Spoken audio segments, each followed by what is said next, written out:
Eh bien bonsoir à tous et bienvenue sur Radio Campus Rouen, 17h passées de 1 minute juste après le journal. Le mercredi soir, il y a quoi ? Il y a le Campus Soir, évidemment, au programme ce soir, beaucoup de choses, beaucoup. Alors là, c'est une émission pleine. Monsieur Merad avec nous aujourd'hui pour nous parler de ça. Et puis également Loïc. Monsieur Merad, vos invités aujourd'hui sont ? Aujourd'hui, nous recevons Steak Free, donc Séverine et Aurélien, voilà, pour bien parler de théâtre et d'improvisation sur Campus Soir. Et puis au programme également d'autres choses avec les agriculteurs ont-ils été compris ? Ça sera le débat de l'actu cette semaine. Et puis le Flash Culture notamment où on parlera écologie avec riposte alimentaire notamment. Et puis d'autres informations sur l'affluence touristique de Rouen. Voilà, on parlera de tout ça. Et bien bienvenue, c'est le Campus Soir et ça démarre maintenant. Eh bien bonjour à tous, comment ça va ? Ça va très bien Valentin, et toi donc ? Eh ben moi ça va très bien, quand je reçois en plus des têtes que je connais un petit peu, ça me fait plaisir. Steak Frites avec nous. Tout à fait. Alors aujourd'hui, eh bien, nous recevons, je le disais, Séverine et Aurel. Steak Frites, donc un groupe théâtral spécialisé dans l'improvisation depuis 1994. Vous fêtez donc vos 30 ans. Bon anniversaire à vous. Un peu en retard, je crois, si je ne m'abuse. Alors, Avril. Oui. Donc, En fait, le Steak Frites a commencé en avril 1994, donc là, pour le coup, on est un peu en avance. D'accord, ok. Alors forcément, vous êtes spécialisé en improvisation, donc moi aujourd'hui, je me suis testé au jeu. Cette interview est totalement improvisée. Nous verrons bien ce que l'on fait. On parlait avant. Ça se voit. Ça se voit Ça directement. Nous parlons donc du coup un petit peu en off. Steak Frites, est-ce que vous pouvez nous expliquer un petit peu les esquisses et la création justement de ce groupe théâtral qui est également aussi une association et l'acronyme aussi qui l'entoure? Alors, le Steak Frites trouve sa source au Havre, parce que au Havre, en 91, est fondée la FRIT, la Fédération Régionale d'Improvisation Théâtrale, par des Québécois et des personnes vivant, non pas du coup au Havre, mais à Gonfreuil-le-Lorcher. Et à l'époque, faire la route entre Le Havre et Gonfreuil-le-Lorcher, c'était un petit peu compliqué. Donc les personnes qui étaient à la FRIT, mais qui venaient étudier à Rouen, ont décidé de demander à une association de théâtre, qui existait à l'époque, dont malheureusement le nom m'échappe, pour pouvoir faire des cours d'improvisation. Et au fur et à mesure, l'improvisation s'est développée, on a commencé à faire des matchs, et c'est en 2001 que vraiment on est le Steak Frites pour devenir indépendant de la Frite du Havre. D'accord, tout à fait. Mais vous êtes toujours, si je ne m'abuse, en relation, d'après ce que j'ai vu sur les réseaux sociaux. Enfin, il y a toujours pas mal de partenariats qui se font, qui se créent. Oui, on est toujours très copains avec eux, on les embrasse d'ailleurs. Et il y a eu 2 matchs qui se sont déroulés récemment. D'accord, tout à fait. Alors, avant qu'on parle évidemment de votre actualité, j'aimerais aussi qu'on remonte un peu aux origines. Alors, le logo, pour celles et ceux donc forcément qui vont vous suivre sur les réseaux sociaux, on tombe sur une vache avec effectivement étiqueté impro. Est-ce que vous pouvez nous expliquer un petit peu l'histoire peut-être de ce logo aussi, et puis à quoi ça peut faire référence? Parce que vous ne nous avez pas parlé, Aurel, de l'acronyme. Oui. Alors, l'acronyme, je peux y aller. C'est la question piège un petit peu qu'on pose à tous les débutants. Ouais. C'est le syndrome théâtral des apprentis, des énergumènes apprentis comédiens de la Fédération régionale d'improvisation théâtrale. Donc quand on rentre chez vous, on est une énergumène alors, je comprends bien? Tout à fait. D'accord. Et pas que ça. Ok. Quelle qualité il faut pour effectivement faire du théâtre, mais surtout pour posséder un talent d'improvisation? S'agit-il d'ailleurs d'un talent inné ou ça s'apprend? Alors, c'est pas un talent inné. Je pense que c'est une compétence qu'on a tous quand on est enfant. On joue à faire plein de choses. On ose, on se trompe, on rigole. C'est un petit peu ça l'improvisation, sauf que c'est sur scène avec un public. Alors on tombe, on rigole, mais en effet, sur scène, est-ce que c'est possiblement, ça peut se produire de tomber et de dire à notre public, non, finalement j'ai fait un raté, c'est pas grave, on enchaîne, ou il y a quand même des choses ficelées dans la technique théâtrale? Alors, en termes de ficelage, en fait, c'est plus souvent les formats que l'on joue qui sont ficelés, dans le sens où on a une grande trame générale que l'on peut suivre, mais après, au sein de cette trame, on est libre.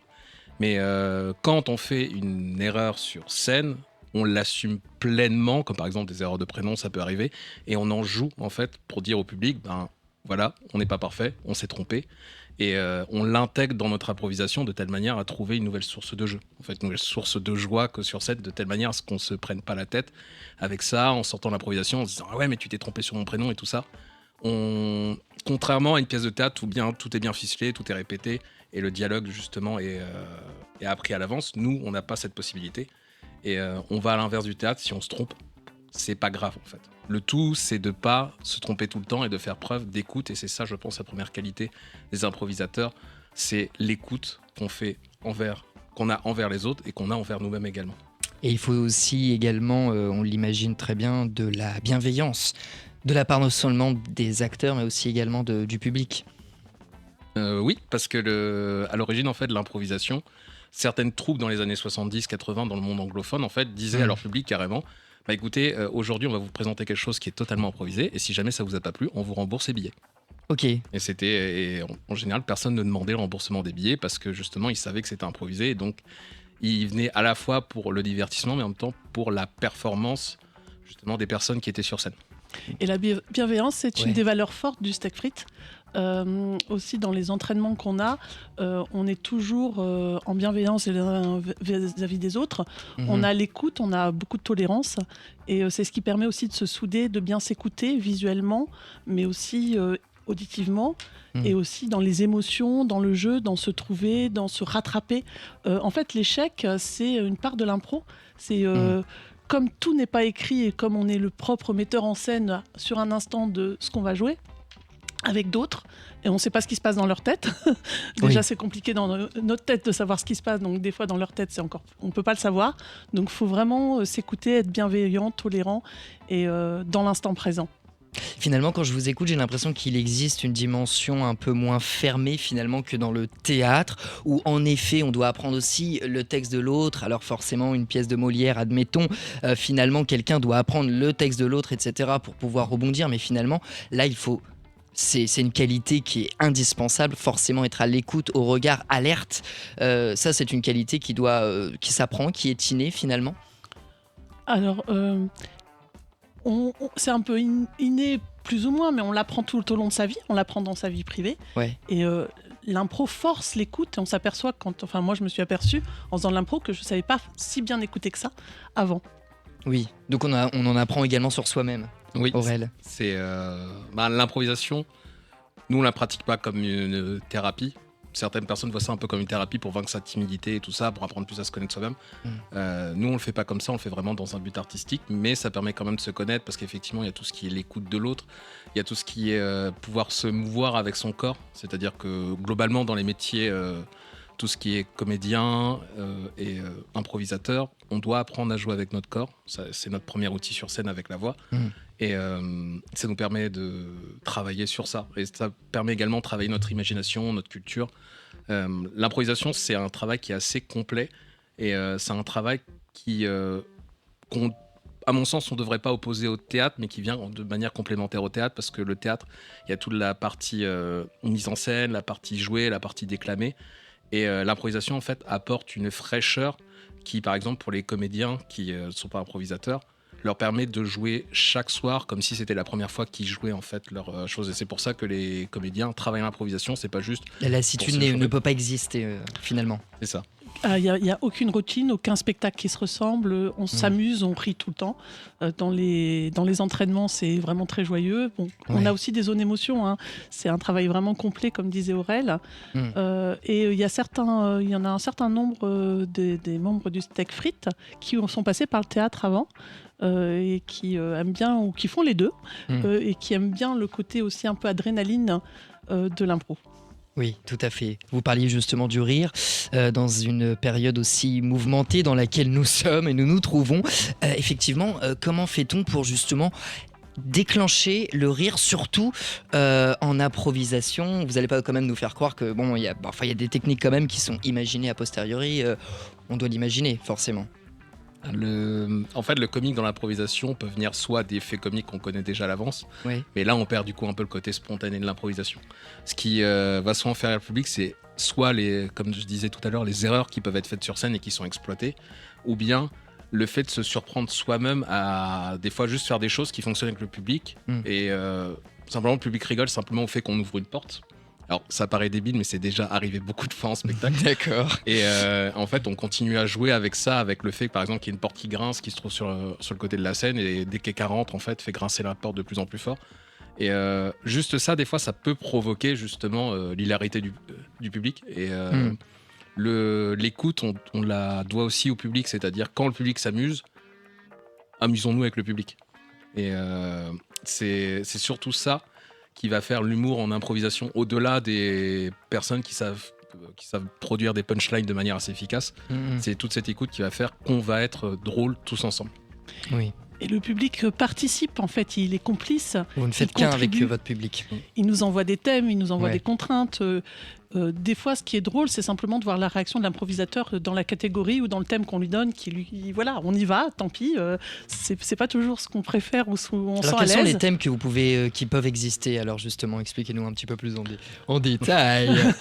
C'est très large. Ouais, bah, j'imagine. Chanter, Donc ça, pour les catégories, tout ce qui est contrainte qu'on peut avoir, on peut effectivement avoir également de l'abécédaire, où il faut commencer chaque phrase par une lettre de l'alphabet, puis après la suivante doit commencer par la suivante et ainsi de suite. Catégorie que je déteste personnellement, mais qui est toujours très fun avec le public, parce que le public joue avec nous à se dire, tiens, est-ce qu'il a respecté la contrainte?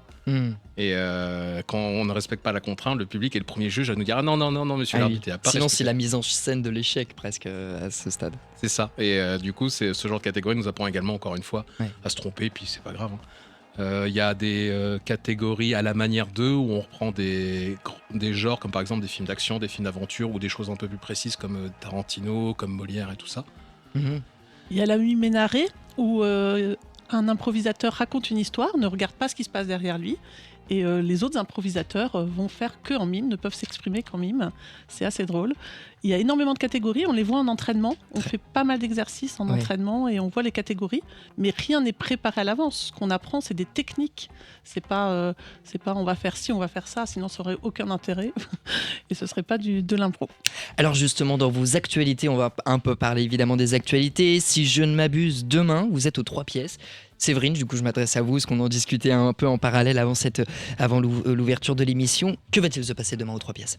Eh ben, c'est les fritouilles. Alors les fritouilles, c'est les apprentis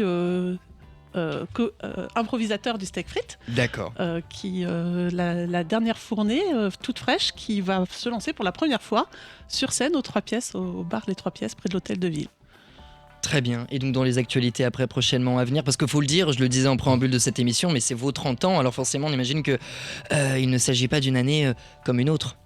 Il y a le retour d'un de nos formats phares cette année, qui est le match d'improvisation, qui est le premier format francophone d'improvisation qui est né au Québec, et qu'on a toujours plaisir à jouer. Et en particulier, on en fait un le 17 février au Sillon à Petit-Queville. Petit Couronne. Petit couronne, oui. Je me trompe de petit. Et on a également notre événement phare de l'année, alors qui est un peu plus tard dans l'année, qui est en mai, le 17, 18, 19 mai, qui est notre festival, où là, par contre, ça sera une vraie fête, où on célébrera les 30 ans comme il se doit, avec des équipes invitées et plein de spectacles qui sont des formats différents de ce qu'on fait d'habitude. D'accord. Pas trop encore d'informations précises sur le programme à venir. Alors, on a un super Respocom, mais on a énormément d'infos sur Insta, Facebook ou sur le site. Et il y a même aussi une chaîne YouTube. Donc, on nous retrouve un peu partout. Et puis vous communiquez assez régulièrement, c'est vrai, faut le dire. On peut vous retrouver sur tous les réseaux sociaux, Facebook, Instagram, YouTube. Vous venez de le dire. Très bien. Et bah écoutez, merci en tout cas à vous, Séverine, Aurélien, merci à vous pour effectivement présenter la structure Steak Free, effectivement. Et j'imagine que auditeurs, auditrices qui venaient effectivement nous écouter sur Campus Soir, on peut évidemment vous retrouver, vous contacter sur les réseaux sociaux, ne serait-ce que pour faire peut-être partie de votre compagnie, peut-être ou aller voir vos spectacles tout simplement. Oui, les recrutements commencent en septembre avec une préinscription à partir de août sur le site, de telle manière à ce qu'on puisse éviter d'avoir 50 personnes lors de nos ateliers, histoire de proposer le meilleur encadrement possible pour les personnes qui viennent s'entraîner. Tout à fait, avec une évaluation de niveau, j'imagine, quand même. Pas forcément dès le départ. Okay. On aime bien avoir des profils très divers et variés, comme des personnes qui ont déjà fait de l'impro, des personnes qui n'ont jamais fait de l'impro, des personnes qui ont déjà fait du théâtre. C'est très varié. Et c'est au fur et à mesure de l'année justement qu'on évalue un petit peu les gens, qu'on regarde leurs aisance et qu'on les conseille, qu'on les guide sur ce qu'ils doivent justement travailler pour pouvoir devenir les meilleurs improvisateurs du monde, parce que tout improvisateur, à un moment dans sa vie, est le meilleur improvisateur du monde. Très bien, merci à vous deux en tout cas d'être passés nous voir sur Campus Soir. Valentin, nous passons à notre débat. Et oui, 17h16, on revient juste après le nouveau Justice avec Tame Impala, One Night, All Night. Merci à Steak Frites d'avoir choisi Radio Campus Rouen pour évoquer leurs 30 ans. Merci.